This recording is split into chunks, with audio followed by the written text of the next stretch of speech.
Hey again YouTube, this is Joris Welsh, otherwise known as @11 on City of Heroes on the Union server, and we're continuing our the series of videos looking at all my characters before the server shut down on November 30th 2012, and the character we're now looking at is Ironworks, which is my main blaster in the game.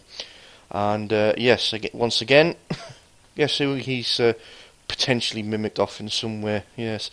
I'm just zooming in here. I just want to make sure I get a good look at the character's helmet and general look. I always did like that Enforcer helmet, and had that well in mind when making this character. But yeah, the character was initially made due to excitingness creeping with the news of the first Iron Man movie coming out.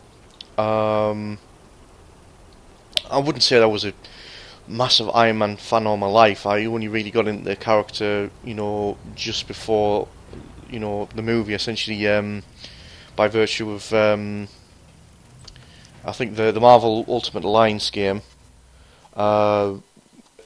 before, but never really knew too much about it, because, there wasn't a great lot shown, in my area of the world, other than essentially the mainstays of Marvel, which was your Spider-Mans, your X-Men's, and that was pretty much it. I think after the Ultimate Marvels animation, that's when I started to get into Iron Man a little bit more, or at least be more interested into it, and then the movie was announced, and I thought, well, yeah, I think we'll be getting into this, so I ended up making the character just as a result, so yeah, Ironworks is not a far-off name, so could accuse me of some unoriginality, but I actually did try and come up with a story concept that was somewhat different.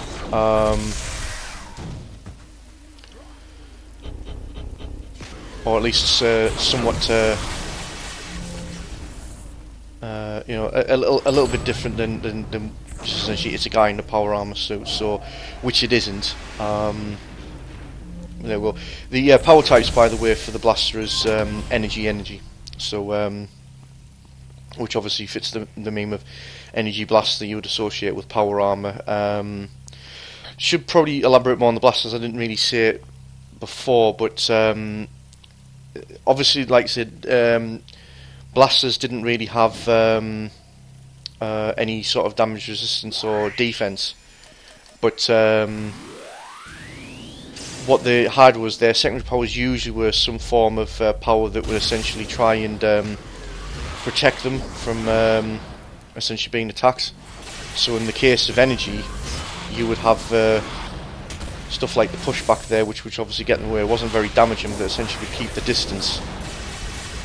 And the other ones were obviously more for stunning the enemy and whatnot, at least putting them down fairly quickly.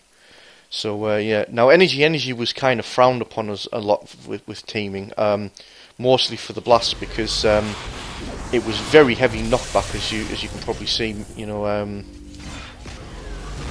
You'd get the enemies flailing about a lot, but a lot of people in teams, especially the tankers, would be a bit annoyed at that, because they would always like the the mobs to stay where they were. I was working on the stance of, well, if you're the tanker, you're supposed to be able to work around it, and I never whinged.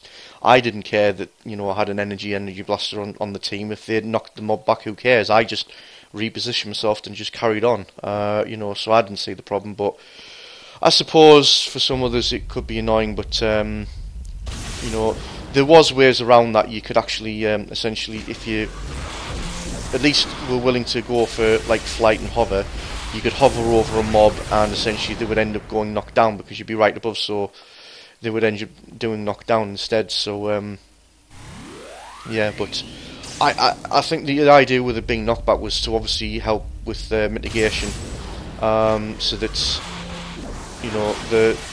those blasters that took energy were protected by virtue of, well, the enemy can't attack you, they're too busy going through the animation of trying to get themselves back up off the floor.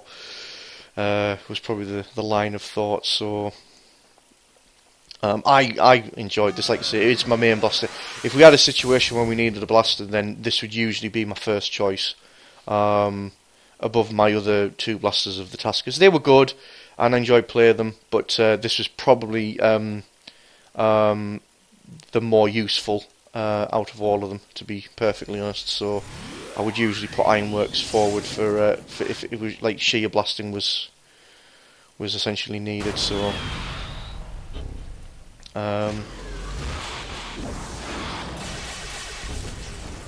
did make use of the custom animations that as you're probably seeing there, when they were made available, just to try and mimic more Iron Man type, sort of like putting the hand out for blasting than it was before. I can't even remember what the animation looked like, what it used to look like actually, but it probably didn't. It probably wouldn't be considered power armor shit. It probably would have suited energy blasts if it was a slightly different concept, but yeah. For that purpose, I think I'm going to be cute and just show off, obviously, like a proper Nova actually. So mentioned obviously that blasters had a T9 sort of nuke power, and that would be Nova there. So big massive explosion of energy, the mob is dead. So usually would let people know that that's ready, and then it would essentially thin out the mob.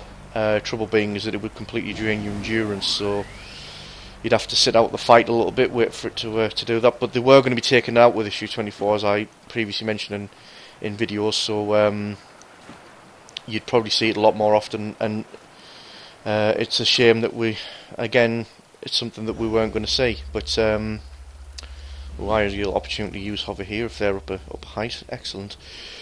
I think by virtue of having hover and flight just made the character quite versatile. I had hover on Emma and Leon Tasker, but I'd like to say I think the energy setup that I had just seemed to be much better setup. LRM Rocket was just one of the ancillaries, just for essentially big AoE snipe that could potentially instantly kill minions. That was pretty cool to have, as well as the other the normal snipe powers as well, like so. So yeah. Story wise, Ironworks was actually the start of like a big story arc that I actually started really on the RP. I suppose again trying to actually make this not an obvious sort of like Iron Man rip-off, came up with a story concept where essentially this was Ironworks was created as a makeshift sort of like cyborg that was put together by someone that was a former student of Dr. Roberts, who was the director and financer of the Dunelm Group, which was the supergroup of my heroes. And he was essentially disgraced because of his unethical desires and practices for cybernetic technology. Obviously kicked out university, became very despondent, wanted to basically prove to his old mentor Dr. Roberts that he was right. Built Ironworks in a makeshift way with stolen parts and a stolen human brain. So it's not essentially like a suit that someone puts on, it's literally like brain in a jar that happens to be in the suit, and still talks very robot-like. Not completely devoid of personality, but essentially not entirely talking essentially as normal humans are, so very, very makeshift. So that was the first attempt, and it was to try and show up the Dunelm Group, which it initially did with the early members of the team, which was Leon Tasker and Adam Dennison, but 11 pretty much was tearing to shreds, which led to the creation of the next character, which will be the subject of the next video actually. I think I might sacrifice the fact that I'm going to be out of endurance just to clear this mob actually.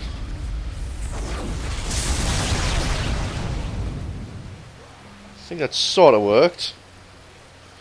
I'm going to try and quickly pop a blue here because he didn't.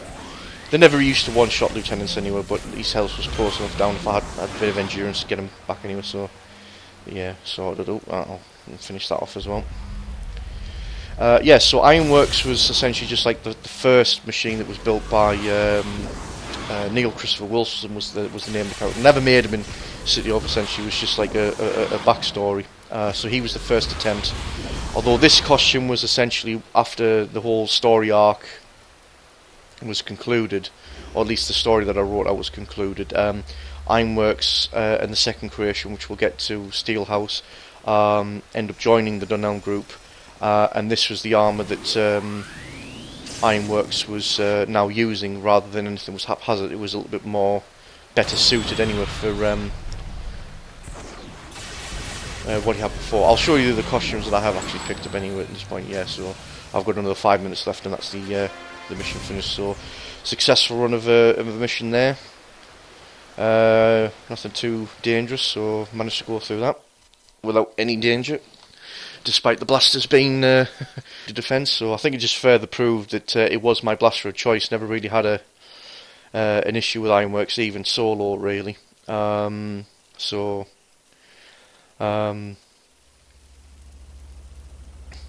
it's in the middle of the daytime, so better suited here. So go over to the classic standing underneath the Atlas statue, as most people do, just to go through the costumes, I think. So this is the costume I mostly went around, and essentially was the costume that he would that the character went on to using most of the time. But the initial one was essentially what we have here. That was the makeshift. So we have an Iron Man sort of helm, so to speak, but there's a lot of the clockwork parts that were made available once Going Rogue came out. Didn't use them initially. Obviously, they weren't always there from when the character was created. You know, way back when, in about, I think, 2007, 2008 it was. I think, yeah, it was 2007, back end of 2007. The character was initially made. So I used other parts that were available at the time, but once the clockwork parts had come out, then made use of that just to make it look even more haphazard, essentially. And then there was essentially a second version,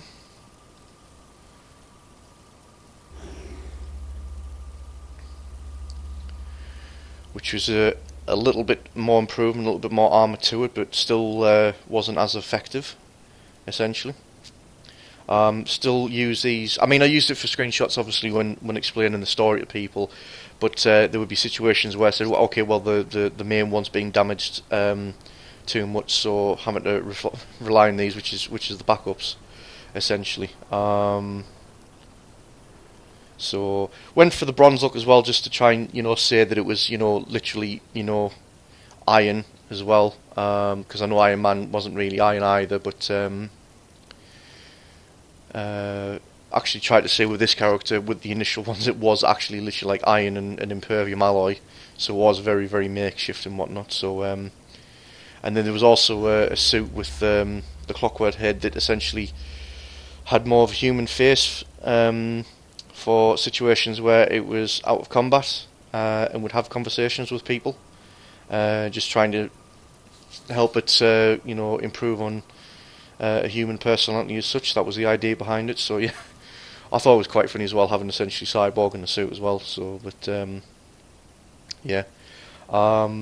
So yeah, that was the whole thing with Ironworks. So pretty, very good blaster. It was my favourite blaster, and the one I most used. Admittedly, though, I mean, costume was really great. I mean, I like that costume, but I've got to admit, I actually do prefer playing more in Champions Online. As bad as that sounds, because Champions actually has Power Armour as an actual set, so I actually prefer Ironworks in that game than this one, because I wish this game did actually have Power Armour, but there we go. But no, it was still an enjoyable blaster, and a character again that I liked. So we'll leave it at there. So this is Stuart Welsh again signing off, and I'll catch you for the next video.